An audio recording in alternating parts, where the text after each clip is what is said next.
haven't done this in a while, but it was originally intended to be a series where I analyze songs that I've never heard before.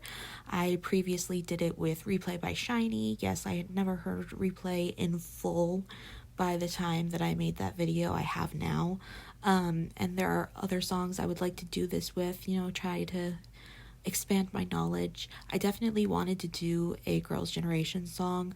I was originally going to do Into the New World, but I have heard the cover on Produce 48, and I was also interested in doing G, but I do remember watching the music video at some point, so I figured that a good one could be Genie, because I genuinely don't really remember I don't remember if I've ever heard the chorus even, which I'd heard the chorus for Replay. It was just, I just hadn't heard the song in full. But anyway, I'm going to go through my annotations for Genie, and then I'm going to watch the music video, and then I'm going to come back and explain my thoughts, my reactions. I'm not going to do like a typical reaction style video just because I don't know how that all works with copyright, if I'm being perfectly honest. But yeah, I'm excited. This song is very interesting. It's not exactly what I expected, but I don't know what I was expecting. But yeah, here are my annotations. So it starts with turn it up, just turn it up, that's right, come on, which is interesting. It's an interesting setup because they are the ones making the music, so are they telling themselves to turn themselves up? I was gonna say it's convoluted. I don't think it's too convoluted, but it is interesting because the song is an apostrophe. Like there is a subject, the you that they will be speaking of. So I don't know if they're speaking to themselves or if they're speaking to you in this instance, but I like it either way. And then in the first verse, there's tell me your wish, tell me that small dream you have within you. I like the specific usage of the word that because it feels specific and it's kind of roundabout but also particular. They also say draw your ideal girl inside your head and then look at me. I like the word draw being used just because of the idea of intention. I think that it is used very well. I'm your genie, your dream, your genie. This feels like cognitive behavioral therapy because it's like specifically defining how they are to be seen, kind of qualifying and making things into the reality that they want, which is kind of how cognitive behavioral therapy works, because you're replacing your thoughts in order to have different results in terms of, how you feel, how you act, all of that. And then the pre-chorus, get in your dream car and speed off. Is a dream possession concrete, or is it abstract? Is it inherently abstract in nature? Because we're talking about a car that's very concrete, but at the same time, it's not real. This is a figurative space, so it's interesting to question the extent to which it can be concrete. They also say you're sitting next to me, which is very important because even if we're not, fully concrete, I think it's important sometimes in songs to avoid something called white room syndrome. I think it's less of a problem in like poetry and songs than it is in prose, but white room syndrome is essentially when you don't describe like the setting at all to the point where whatever is happening might as well happen in a white room. So it is interesting to keep that in mind, that they're trying to define where this is happening and how. And then just throw everything into my guidance, even if your overwhelmed heart was to explode, even if it all flies away in the wind. Right now, this moment, the world is yours. I like this guidance. There are acts of service, defining love without the subject needing to offer their part, which is interesting. And they do have their struggles, but it's not like too much going on, even physically. They're still defining this love as worldly. And then the chorus, that's right, I love you, you can always believe in me, dreams, passions, I want to give them all to you, I want to make your wishes come true, your goddess of fortune. I like the lineation just because there's so much packed into each line that it really emphasizes the intensity of the emotions. I also note that they're using ace and deton, but with like an onslaught of, again, the lineation is very stuffed. So it's like an onslaught of ideas, but there's no reprieve. There are no conjunctions to really separate that.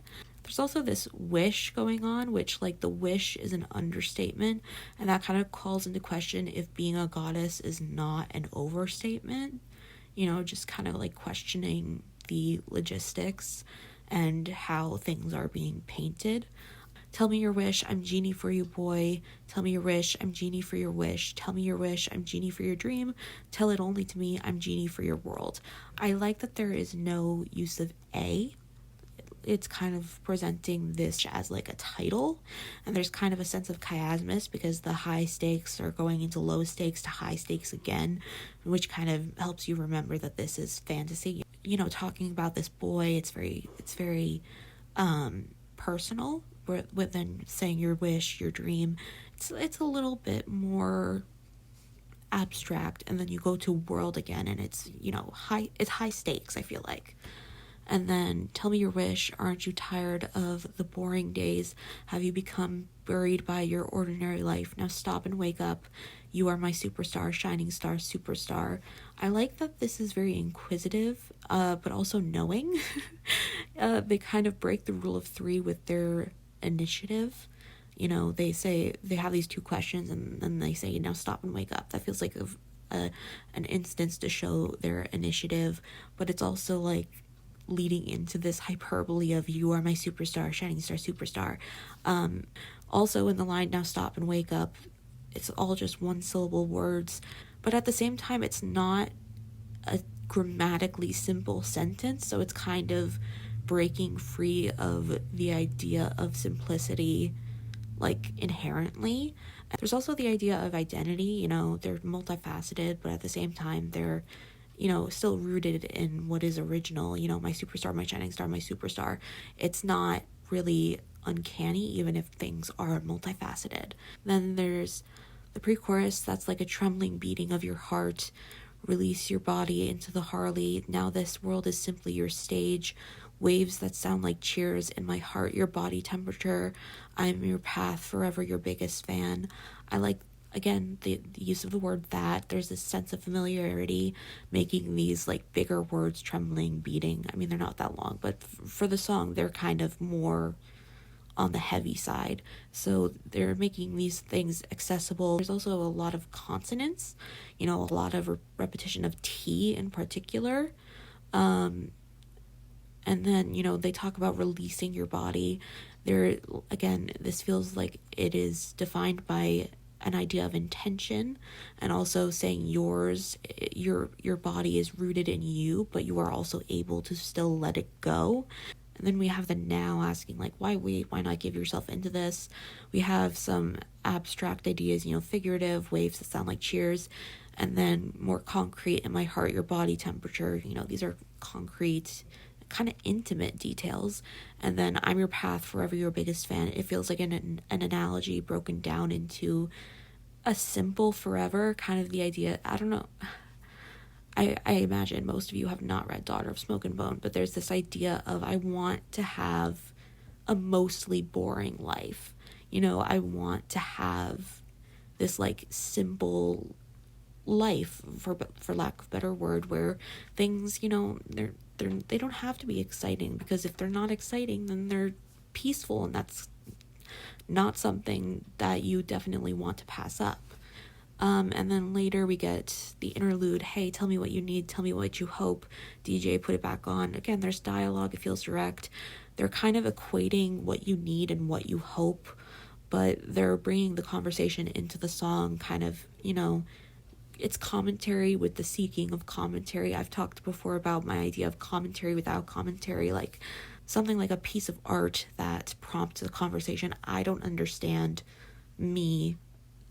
I'm not very good with commentary without commentary. I really like words for a reason, and so I think that it's interesting to bring in this component that is so distinct from the written word, which is what we're focusing on. And then the post chorus, yes, I love you, you're my music, tell me your fantasy without holding back. I love you, I want to become, tell me your wish without holding back. Your luck, your genie, will grant them.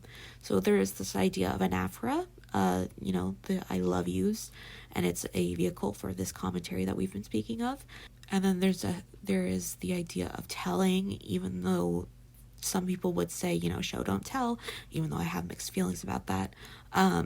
And then with lineation, they also use the weight of the words as a vehicle, which is interesting. I think it sort of goes without saying that this is a very interesting song. So I just watched the music video. I was definitely wrong about a lot of things. Namely, I have heard the chorus. I didn't know it was for this song, but I have absolutely heard it before. It felt a little bit strange just because SM is known so much for vocals, but it felt like they were holding back. I mean, we know that Taeyeon is an incredible vocalist, and she did have a bunch of ad-libs that were really fun, but they were kind of quiet, and I would have liked to see her, show off a bit more like she does nowadays.